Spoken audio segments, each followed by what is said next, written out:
السلام علیکم ورحمۃ اللہ وبرکاتہ۔ ایک انمول بیان آپ لوگ کے لایا ہوں حاجی عبدالوہاب صاحب کا۔ آخرت کی تیاری اور موت ایک حقیقت ہے۔ جزاک اللہ۔ ہمارے درد پہ، غم پہ، فکر پر، یعنی ساروں مسلمانوں کو لانے کی کوشش میں لگے ہوئے لوگ آ نہیں رہے، لگے ہوئے ہیں، ہے نا جی۔ اور روزہ بھی رکھ رہے ہیں، حقیقت برداشت کر رہے ہیں، ذکر بھی کر رہے ہیں، نماز بھی پڑھ رہے ہیں کہ اللہ پوری دروازہ کھولے۔ رات دن اس کا غم ہے، جو میرے دوست اس وقت جان مارے گا، مالا پھر رہا ہے، کبھی اس کے پاس، کبھی اس کے پاس، کبھی اس کے پاس، بدعت خوشامد کر رہا ہے۔ میرے دوستوں، ایک وقت ایسا آئے گا جب کہ اللہ پاک کو رحم آئے گا اور تکلیف جو اٹھائیں گے تو کیا ہوگا؟ وہ لوگ جو کہ وہ کفر کے ایمان تھے، اللہ تعالیٰ انہیں ہی اسلام میں داخل فرما کر اسلام کے پھیلانے والا بنا دے، کیا آپ یقین رکھیں؟ تو یہی ہے مجھے دو بار سمجھو کہ میں تو سال دے دیا، ہاں سال کا کیا اللہ نے ہمیں بھیجا ہے، جب وہ کام پورا نہ ہو جائے تو سال چلے گا، سال ہی نہیں چلے گا۔ ہاں بالکل ٹھیک ہے،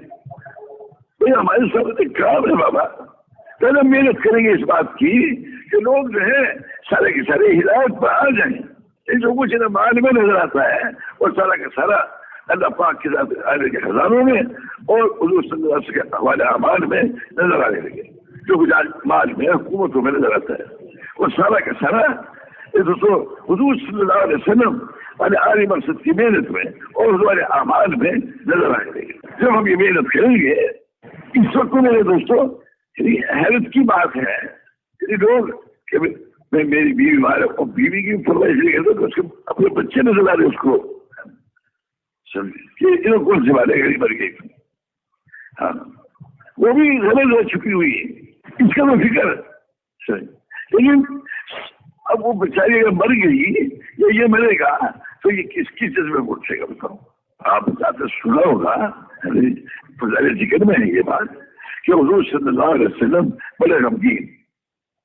ہر جگہ صاحب تشریف لائے کہ میں کیا بات یہ سوچ میں ہوں، امت کے غم میں، امت کی فکر میں ہوں، کیا ہو میرے ساتھ، اور کب اس سال میں دے گئے اور ایک قبر کو بجا کے کہا تم بھی زندہ، وہ کھڑا چہرہ چمکتا دمکتا اور جناب الحمدللہ کہتے ہوئے صاحب واپس چلے جاؤ، واپس چلے گئے۔ دوسری قبر میں تم بھی زندہ ہو کر وہ ہائے وائے کہتا اٹھ، اس نے کہا تم واپس چلے جاؤ کہ جو آدمی جس حال کو بنے گا اسی حال کو اس کا حشر ہوگا۔ ہمارا فقیر جو ہے بجائے اس فکر کے سمجھ کہ میرا اور میرے بیوی بچوں کا کھانے کا کیا ہوگا، اس فکر کے بجائے میری بیوی کا، میرے بچوں کا حضور صلی اللہ علیہ وسلم کے بیوی بچوں کے ساتھ حشر کیسے ہوگا؟ اصل زندگی تو مرنے کے بعد کی زندگی ہے۔ اب اگر میرے بیوی بچوں کو مجھے سارا گھر بیٹھا ہے، جن سے میں عرض کر رہا تھا، میں نے کہا دیکھو بھائی تمہارے پاس ہر گھر والے جو ہیں دونوں میاں بیوی آپ کے لیے جماعت بھی چل سکتے ہو، امریکہ بھی سب جگہ جماعتیں بھی چل سکتے، تم دونوں میاں بیوی اپنے بچوں کو لے کے بیٹھو، سوچو کہ بھائی سارے عالم کی ذمہ داری ہمارے، کہاں کہاں محنت کی ضرورت ہے، کیا فلاں جگہ محنت کی، اور یہ یقینی بات ہے جب ہم یہ سوچ رہے ہیں اللہ پاک کی قدرت ہمارے ساتھ ہے، اس میں کوئی شک و شبہ نہیں۔ ملک ہمارے پاس نہیں، مال بات نہیں ہے، حکومت نہیں، لیکن جس قدرت سے اللہ تعالیٰ ملک دیتا ہے، مال دیتا ہے، وہ قدرت ہمارے ساتھ ہے، مگر کم قسمتی سے ہمیں اس کا احساس ہی نہیں ہے۔ یہ مجھے جیسے بھی کوئی احساس نہیں دکھاتے تو ایسا نہیں ہے، لیکن اللہ کی قدرت تیرے ساتھ ہے، اللہ پاک کی قدرت تیرے ساتھ ہے اور تیری بیوی کے ساتھ بھی ہے اور تیرے بچے کے ساتھ بھی ہے۔ جب ہمیں سارے عالم کے انسانوں کی فکر چھوڑ دی جی تو اللہ نے ہمیں محروم کر دیا، مسلمانوں کی فکر سے محروم کر دیا، اور مسلمانوں کی فکر سے محروم ہوئے ہے نا، تو آج یہ فکر نہیں کہ میرے بچے کا مرتے ہی میرے بچے کا کیا ہوگا، آیا اس کا تاجروں کے ساتھ ہوگا یا بادشاہوں کے ساتھ ہوگا یا وزیروں کے ساتھ ہوگا یا حضور اکرم صلی اللہ علیہ وسلم اور صحابہ کرام رضوان اللہ علیہم اجمعین کے ساتھ ہوگا۔ میرے بچے کا حشر اور میری بیوی کا حشر کس کے ساتھ ہوگا؟ حضور اکرم صلی اللہ علیہ وسلم والے عالی مقصد کے لیے ہمارے میں سے ہر شخص کو بھیجا، صرف فوج میں ہے، سیول میں ہے، کہیں بھی ہے۔ ہمارے پاس دوست ایسے جب میں کارخانے سے فرصت نہیں ملتی، میں نے کہا میرے جی بات یہ ہے کہ جب تم کارخانے سے آیا کرو آپ پوچھ دیا کرو آ کے کہ آج اس کا مکی مسجد میں کیا ہوا آج، آپ فون کرتے ہو اس پہ تو خرچ کر سکتے ہو نا، یہ خرچ کرو گے میں تمہیں یقین دلاتا ہوں اللہ تعالیٰ تیری رات سے دور کھولے گا۔ تو وہ میرے دوستوں ایک ہے رکاوٹوں کا، چھٹی کا نہیں ملنا، یہ مطلب اور ضرورتیں ہنستے ہیں، یہ ہمارے آواز، اگر ہم آواز کو دیکھ کے نہیں چلے گئے ہم تو میرے دوستوں اپنے اصل کام کو ثابت کے چلے گئے۔ ایک ہمیں دکھا کہ میں نے 3 چیزیں بھیجی چلے، مگر میرا حالات بگڑتے جا رہے مگر تو اس قسم کا قرض نہیں لینا چاہیے، خیر چلو کہ قرض نہیں بھی لیا تو اللہ پہ نگاہ رہنی چاہیے۔ اور اللہ صاحب ہم تو فرماتے تھے کہ اللہ پاک کے راستے میں جو آدمی نکلا ہوا ہے اور پیچھے اس کے گھر تو پریشانی آئی ہے، اس کے لیے تو اللہ نے جو ہے رحمت کے دروازے کھول دیے، اس کے گھر میں نقصان ہو جانا اللہ نے اس کے اوپر رحمت کے دروازے کھول دیے، اسے گھبرانا نہیں چاہیے۔ مگر کیونکہ فضا جو ہے ہماری آج ایسے تسلی دینے والے نہیں کہ بھائی جب تیرے اوپر یہ حال آ گیا تو اللہ کی طرف توجہ رہے، اللہ کی آگے کے سوا اور کسی دھیان مت کر، جمع رہنا۔ اس طرح جو نقصان ہو گیا ہے یہ اللہ کی طرف سے ہے، اور یہ جو سرکار اس کو چھوڑ مت جو میرے عزیزوں اس کام کی جو پریشانی آئے گی نا، اب اگر اس کو چھوڑ کر پریشانیوں کو حل کرنا چاہو گے کبھی نہیں حل کر سکو گے، کبھی نہیں کر سکو گے۔ ہاں اس کے کرتے ہوئے جتنا بندوبست کر سکتے ہو اگر کرو گے تو اللہ پاک دور راستہ دروازہ کھولے۔ وہ قرآن کہہ رہا ہے کہ بے شک یعنی ہر غسل کے ساتھ یسر ہے، ہر غسل کے ساتھ ایک یسر ہے، ہر تنگی کے ساتھ آسانی ہے۔ اللہ تعالیٰ فرما رہے بابا، ہم تھوڑی کہہ رہے ہیں، جو حالات کو بھیجتا ہے وہ اللہ کہہ رہا ہے، اور پھر اتنا اونچا کام ہمارا ہے نا، جس کام کی نے بھیجا ہے اور جس کام کو اللہ تعالیٰ خود کرتا ہے، تو میں سے نکال کے اللہ پاک اس کرم جو ہے اس کا ہدایت میں لاتا ہے، جو کام اللہ تعالیٰ کرتا ہے اور جس کام کی نظر سرنبیوں کو بھیجا۔ ہمارے میں سارا آدمی یہ کہے گا کہ میں اسی کام کا ہوں۔ اگر میرے دوستوں اس کام کے کرتے ہوئے بھوکے پیاسے اگر مر گئے ہم سب مر گئے، اب تو اللہ خود سے مرتے ہی جنت کی ہوئے کھانا لے کے پہنچیں گے، اگر نہ پہنچے تو اس کے بدلے میں ہمارے درجے بلند ہو گئے، اور ہمارا مرنا سارے عالم کے انسانوں کی ہدایت کا ذریعہ بنے گا، ہمارا تاکہ سمندر حضور صلی اللہ علیہ وسلم ہمارے عالی مقصد کو اپنا مقصد بنا کے گزارتے بننا، وہ ہمارے بعد جتنا بھی اسلام پھیلے گا اس کے جو سامنے شریک ہیں، ہم اسی سلسلے کڑی ہیں، یہ معمولی بات نہیں ہے۔ بھوک کا زیادہ پیاس کرے یہ کوئی ڈر کی بات نہیں ہے، اور ضرورتوں کو پورا نہ ہونا ہمیں بی اے میں پڑھایا جاتا تھا نا، سیٹسفیکشن آف وانٹس، ضرورتوں کو پورا کرو اور کام لے لو، یہ تحریک کی بنیاد ہے۔ اللہ جو حکم پورا کرنے والے ہیں اور سارے عالم کے انسانوں کو اللہ کے حکم بنانے جانے والے ہیں، ہمارے میں ساتھ شخص یہ عرض کرنا چاہتا ہوں آپ راجیش کو بار بار میرے بھائی اور دوستوں، اللہ تعالیٰ ہمارے میں ساتھ شخص کو سارے عالم کے انسانوں کی ہدایت کا ذریعہ بنایا ہے۔ ہمارا جو ان پڑھ ہے وہ بھی ذریعہ ہے،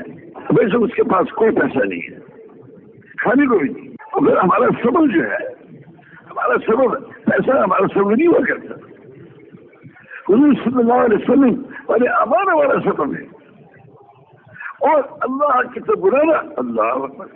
اللہ تعالیٰ جو فرما رہے ہیں ومن أحسن قولا ممن دعا إلى الله وعمل صالحا وقال إنني من المسلمين، ہے نا، اور جو اللہ کی طرف بلاتا ہے اور ایک اعمال کرتا ہے اور کہتا ہے مسلمانوں میں چیکو کیونکہ اس کو تو پوچھو ہی مت کیا کچھ ملے، اس سے تو بڑی بات کوئی ہے ہی نہیں۔ آپ بتاؤ، جس سے بڑی بات کوئی ہے ہی نہیں اس کو کر کے آدمی یوں کہ جی میرے کھانے کا کیا ہوگا توبہ. ہمارا ریاض صاحب ہم فرماتے تھے کہ اللہ کا کام کر کے اللہ کی مدد کے اوپر یقین مانا اس سے زیادہ مدد نصیب اور کوئی نہیں ہے. ان الذین قالوا ربنا اللہ ثم استقاموا، جو اللہ کو رب کہتا ہے اس پر استقامت اختیار کرتا ہے، جو اللہ تعالیٰ اس کو فرشتے نازل کرتے ہیں، اللہ اسے جنت دیتا ہے، جنت عادل دیتا ہے، اس کو لے ہم یہ ہوگا یہ ہوگا یہ ہوگا، کیونکہ اس سے وہ بڑی کوئی بات ہی نہیں ہو سکتی، بس سمجھ ہی نہیں سکتے کیا کچھ ملے گا. ہمیں تو میں نے سب سے اونچا سبب دیا، سب سے اونچا. ہم سبب سمجھتے ہیں زمینوں کو، مربوں کو اور کارخانوں اور حکومتوں کو. نہیں، ہمیں تو میں نے وہ سبب دیا کہ جس سے حکومت والوں کو بھی ہدایت ملے گی اور وزیروں کو ہدایت ملے گی اور تمام دنیا بھر کے جو لوگ کیے. میرے دوستوں ہمیں اپنے ملک کو بھی نہیں آنے دیتے.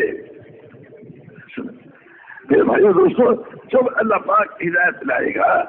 جس سے گرمی آتی ہے نا، ساری حکومت اگر کے زور لگانے کہ گرمی نہ ہے، گرمی آگے رہتی ہے، سردی نہ ہے، سردی آگے رہتی ہے، روک نہیں سکتے. بارش جب آتی ہے کوئی روک نہیں سکتا. ایسی جب حضور صلی اللہ علیہ وسلم والے مقصد کو بڑا مقصد بنائیں گے